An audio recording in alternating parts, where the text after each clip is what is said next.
The city's new 2025 budget did restore cuts to schools, libraries, and cultural institutions, but more than 10,000 New Yorkers may be paying the price by losing essential services when they need them the most.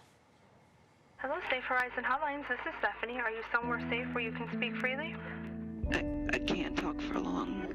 He could be back any minute. I might have to call you back. In order for us to safely place a client, we're asking them to uproot themselves.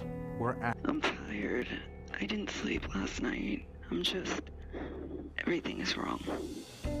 It can mean looking for space in an entirely different borough, away from family, from friends. They can't even pack a suitcase because that would be a red flag. They're really leaving everything behind. I just want to be safe. I just want to be okay.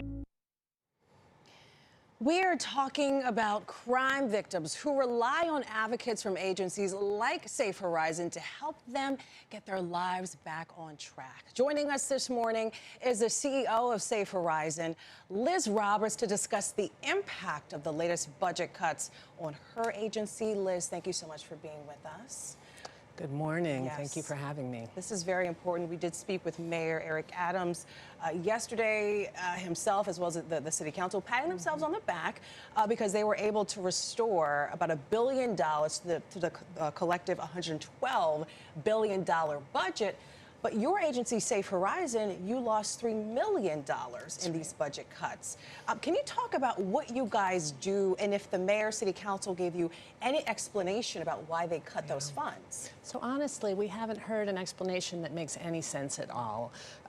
This cut is to a program called the Crime Victim Assistance Program, where we place advocates, both domestic violence and crime victim advocates, in every single police precinct in the city.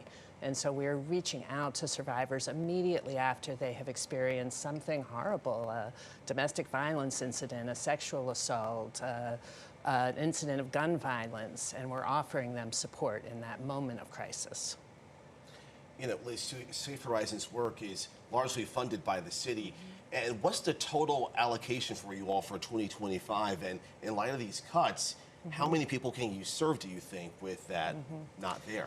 So this cut is to a program that was previously funded at the level of $15 million a year. It's being reduced to just over $12 million a year. So it's a 20% reduction in these services where we're out in every neighborhood of the city providing crime victim advocacy. So for an organization like yours that is so necessary in the community, the organization has been around since the 1970s. In light of these cuts, what are you going to do to restructure, and what does this mean in terms of staffing and these vital services you provide?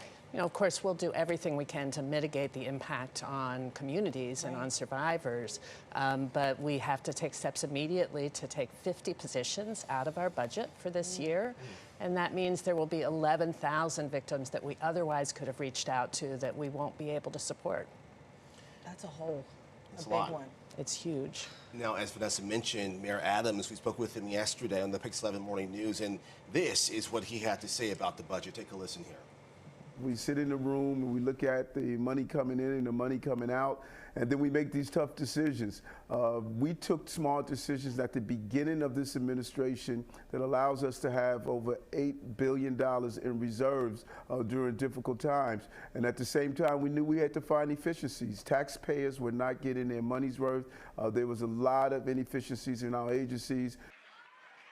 Tough decisions, inefficiencies within the city agencies. When you hear the mayor make those points, what's your response, and where does your mind go for Safe Horizon?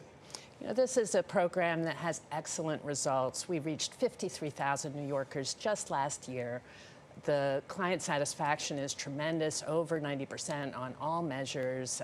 It's a really strong program that is backed by research. And so all I can say is if the mayor were to come out to take a look at what we actually do every day, he would restore it immediately. What's the recourse, and what steps can you take to possibly apply for emergency funding to cover this $3 million gap? You know, honestly, the mayor and his budget team could restore this funding today if they chose to.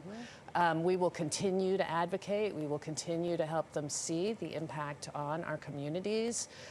This is a program that makes a tremendous difference in terms of making this city a safer and kinder place to live. Do you think historically your organization was unfairly targeted here? I just think they didn't take a close look at the outcomes. That's the only thing I can say. I think this was a budgetary decision that was not driven by an understanding of the program. I want to ask you, too, can the public donate to Safe Horizon to help try to make up for that loss? Absolutely. We would welcome any support from the public. You can simply go to safehorizon.org to get involved in the work that we do every day. And we will still be here 24/7 on our hotline and throughout the city doing our best for New Yorkers. Perhaps even volunteers to cover the 50 staff positions that you're going to have to cut? Well, we welcome volunteers and we welcome community support in any way it can be provided. Okay. All right, Liz Roberts, CEO of Safe Horizon, thanks so much for joining us this morning. Yes, we appreciate it, Liz. And of course, if you or someone you know is in need of help, reach out to Safe Horizon and their 24-hour hotline. That number is right there on your screen. It is 1-800-621-HOPE. That is 1-800-621-4673.